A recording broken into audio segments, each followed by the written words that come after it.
Hello crafty friends, I'm Lien from Studio Kato and I am so happy to be back on the Syberia Designs YouTube channel today with a new release card.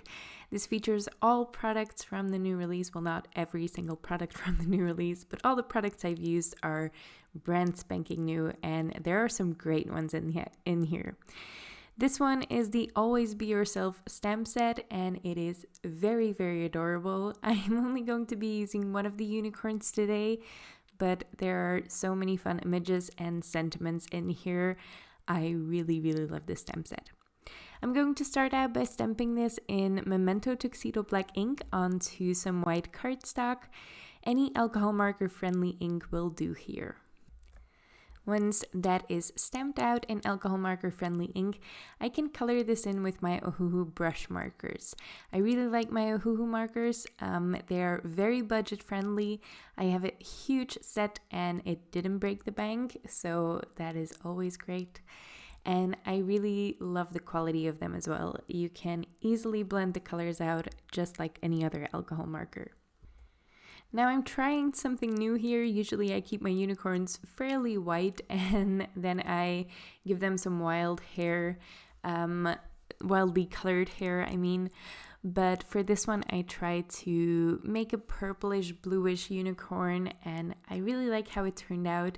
But maybe I would have liked more contrast between the unicorn and the background that you will see me make later. I did add some white gel pen highlights on this unicorn just to give it a little bit more shine to it, or the look of it anyway. Once I'm done coloring this, I am going to put this right back in my Misti so I can heat emboss the outline as well. So for that I am stamping this again with Versafine Onyx black ink. This is really easy if you leave the stamp in your Misti. This is one of those steps in card making that takes 1 extra minute, but I feel like it elevates your card to a whole new level if you take the time to heat emboss your outlines. So I'm using some clear gloss superfine embossing powder and I'm just going to heat set that, and once that's done I will die cut this using the coordinating dies. Another one of my favorite products is this tiny crosses cover die, and it doesn't look like much when you first see it, but it's one of those cover dies that you can use on any project and it's just going to add a little bit of fun texture to your background if you use it white on white. For example, that would be really fun. Today I am going to add some color to it and I'm using the Distress spray stains for that. So I cut this out of watercolor cardstock. If you use Distress sprays, it is best to use watercolor cardstock because they are very wet and you're probably going to add some water to those as well. So I am just, whenever I use these sprays, I just play around and have fun with it and I'll see what I come up with and if it's even usable. For this one, I really thought I wanted the color to be at the bottom of the card, but because my unicorn was fairly dark, I end up turning this background around. Now you can also see that I am leaving this vertically in my box to dry.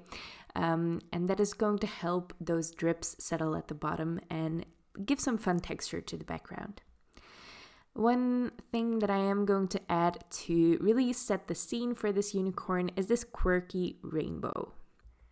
It's one of the new die sets in this release and I cut it out of 4 shades of colored cardstock, but I also added a layer of white cardstock behind it to add some dimension. I cut it out of some warm colors. Just the purple is a cooler tone, but I really like these rainbow colors for this project. Now I'm not really assembling this as I should, so I am putting the arches all the way to the left, just butting them up against each other, and I really like that look. I can imagine doing that for a couple more rainbows in my future. I really like how that turned out. And before I put it on my card, I just assembled it with a piece of washi tape, and that is going to make it a lot easier to adhere it down later. First I'm adhering down my background. I am going to use Barely Art Precision Craft glue for all of the gluing on this project. I really like using liquid adhesive. I just think it's more cost efficient mostly, and I just really like using it. It's a lot less fiddly to me than any sort of tape that I could use, so I really like liquid glue. You can still see that piece of washi in place, but I will take it off before I add this bright and bubbly sentiment. I'm going to use the smile from this new sentiment die set, and I stacked that up 3 layers high, so it's 2 layers of white cardstock stacked together, and then the top layer is gold glitter cardstock. I did that off camera because I have stacked so many sentiments on camera. I feel like I don't have to explain that anymore, but you can see it in pretty much any of my other videos. I glued that down so the smile covered the rainbow, and that little swoosh at the end is going to be perfect for my unicorn to stand on later. The dot on the eye is a little hard, so I had to save that as well. Now I don't stack those off the card. I do that immediately on top of the card using a jewel picker, and I just layer them up in place. It's a lot easier to do it with a jewel picker. Now I die cut that unicorn out with a coordinating die, and I also die cut a additional layer for that, just to give it a little bit more support, because I am going to put some foam tape behind this to prop it up, but the legs of the unicorn are fairly slim, and I just didn't want to fiddle around with foam tape behind those, so I thought it would be great to make it a little bit more sturdy with an additional layer of cardstock instead. I wanted to add some embellishments to this card, but instead of using my usual gems, I thought it would be fun to use the coordinating die set for these unicorns.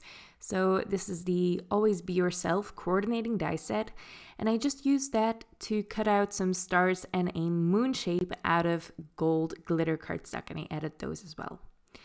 Moving on to another sentiment, I am using the Rainbow Sentiments stamp set and the die set as well. And I'm stamping one of the birthday sentiments onto dark purple cardstock. I'm using Versafine ink for that, and I'm embossing this in gold rich pale embossing powder. I'm just going to heat set that, and then, like I said, I can cut this out with a coordinating die as well. And I am going to cut some additional layers too, just to make it a little bit more sturdy. I did cut a couple too many layers probably, because I am going to also use foam tape on this.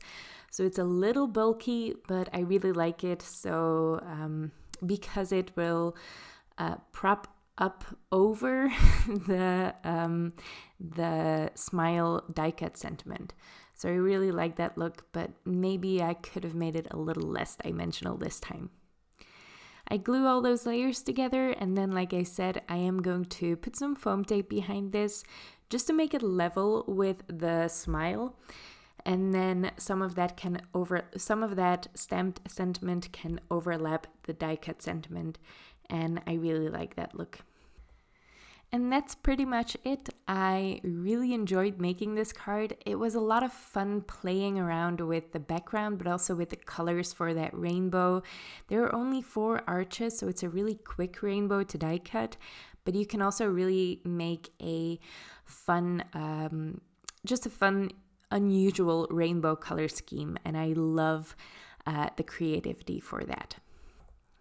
I hope you liked this card, and I hope you liked the video. If you did, make sure to leave a thumbs up on this video, leave your thoughts in the comments below.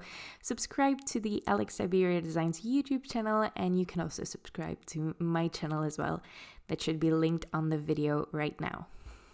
All of the products that I used today are listed and linked in the description below, so you can check those out. And definitely just take a look at the entire new release, because there's a lot of fun stuff in there. Thank you so much for watching, and I hope to see you next time.